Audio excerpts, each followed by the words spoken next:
सुप्रभात बच्चों। आज की हिंदी कक्षा में हम पढ़ेंगे हिंदी व्याकरण में पत्र लेखन अर्थात लेटर राइटिंग। प्राचीन काल से ही मनुष्य अपने संदेश या भावों को दूसरों तक पहुंचाने के लिए पत्र का सहारा लेता आया है।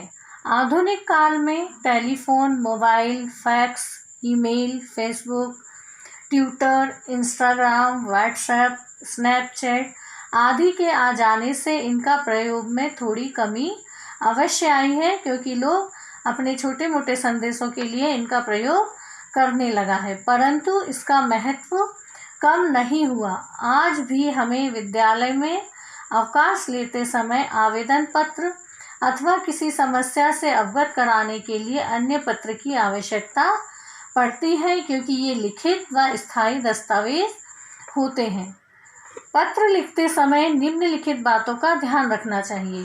पहला, पत्र की भाषा सरल व स्पष्ट होनी चाहिए तथा अनावश्यक विस्तार से बचना चाहिए, अर्थात जो भी हम लिख रहे हैं वह एकदम सरल भाषा में और एकदम स्पष्ट रूप में लिखना चाहिए और फालतू की इधर उधर की बातें उसमें नहीं लिखना चाहिए।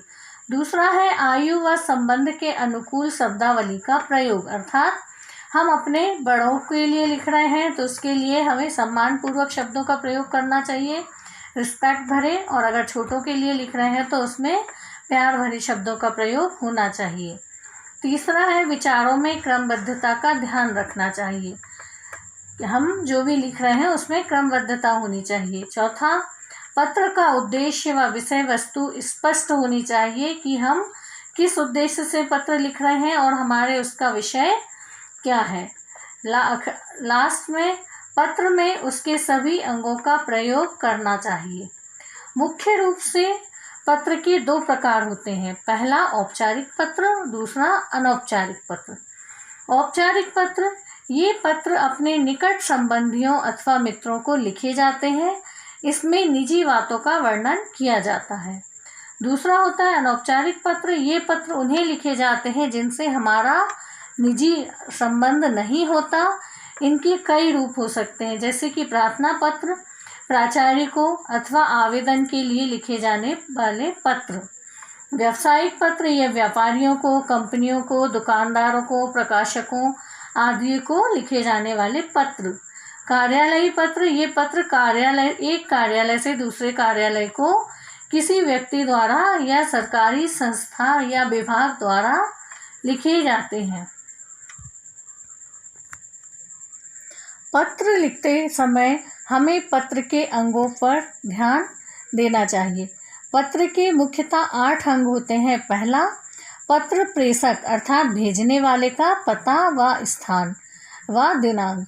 दूसरा है पत्र प्रापक मतलब पाने वाले का पदनाम व सत्ता। तीसरा होता है पत्र का विषय। चौथा होता है संबोधन या अभिवादन। पांचवा है पत्र की विषय वस्तु। छठवां होता है समाप्ति।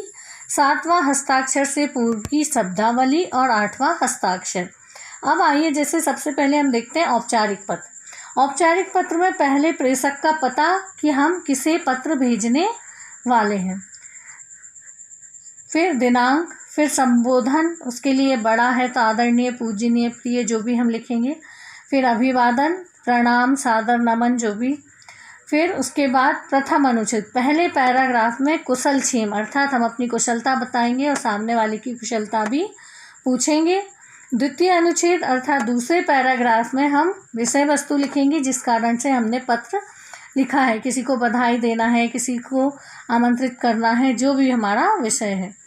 तृतीय अनुच्छेद, तीसरे पैराग्राफ में हम लिखते हैं परिवार के सदस्यों के लिए अभिवादन, जिसमें हम माता पिता को प्रणाम, भाई बहनों को प्रणाम, इस तरह के शब्द या वाक्य लिखते हैं। उसके बाद हस्ताक्षर से पहले व शब्दावली व हस्ताक्षर अर्थात नाम और अपना हस्ताक्षर। इसी तरीके से औपचारिक पत्र का प्रारूप होता है, पहले प्रेषक का पता, फिर दिनांक, फिर पत्र प्रापक अधिकारी का पदनाम व पता, मतलब जिसको हम भेज रहे हैं उसका, उस अधिकारी का पद का नाम और पता, फिर विषय वस्तु, किस विषय पे हम लिख रहे हैं, फिर संबोधन, उसके बाद प्रथम अनुच्छेद में अपनी समस्या का विवरण, जो हमारी समस्या है वो बताना, दूसरे अनुच्छेद में हम अधिकारी से उस समस्या के निवारण के लिए क्या चाहते हैं वो लिखते हैं, और लास्ट में समापन में हम आभार व्यक्त करते हैं। उसके बाद नाम और हस्ताक्षर।